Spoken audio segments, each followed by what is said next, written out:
Donc moi sur cette question de finalement comment est-ce qu'on choisit ces combats, comment est-ce qu'on s'engage et comment est-ce qu'on passe à l'action, je pense que le mot action était très important. Il a été dit ce matin par Thierry qui a insisté dessus et pour moi c'est quand même au cœur de ces questions d'engagement et de combat.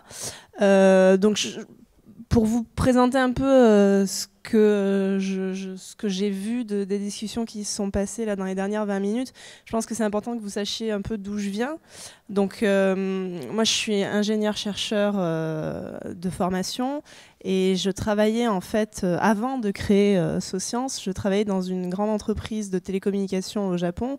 Et moi, mon travail, très concrètement, c'était de développer des électrodes pour les implanter dans des cerveaux. Et cette grande entreprise de télécommunications, son idée, c'était de dire peut-être que dans 20-30 ans, vous aurez vos téléphones portables directement implantés dans vos cerveaux. Donc ce serait sympathique qu'on soit les premiers sur le marché à développer cette technologie.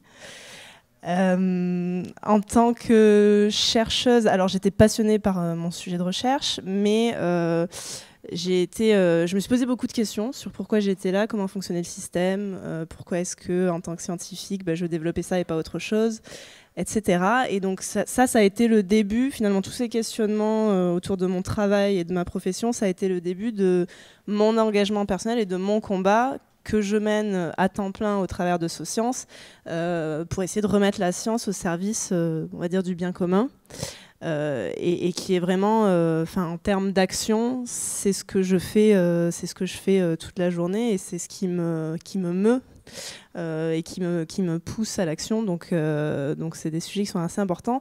Et ce que j'ai vu là dans les 20 minutes de discussion auxquelles j'ai assisté, en fait ça résonne beaucoup avec ce que moi-même j'ai vécu parce qu'il y avait la question du sens.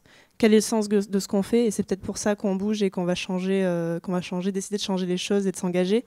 Il y avait aussi la question de l'indignation et de la colère. Finalement, moi, ça m'est aussi venu comme ça. Pourquoi est-ce que je fais ce que je fais? Dans quel système je suis? Pourquoi est-ce que j'ai l'impression que ce que je fais n'a pas de sens? Et ça peut créer pas mal d'indignation et de révolte, en fait. Et puis il y avait aussi quelque chose qui est ressorti et que je trouve fort, qui est la question de la proximité. Alors ça peut être une proximité géographique, ça peut être une proximité de métier, ça peut être une proximité relationnelle, mais souvent on va s'engager par proximité avec une certaine problématique qui nous touche. Et on parlait ce matin de choisir ses combats.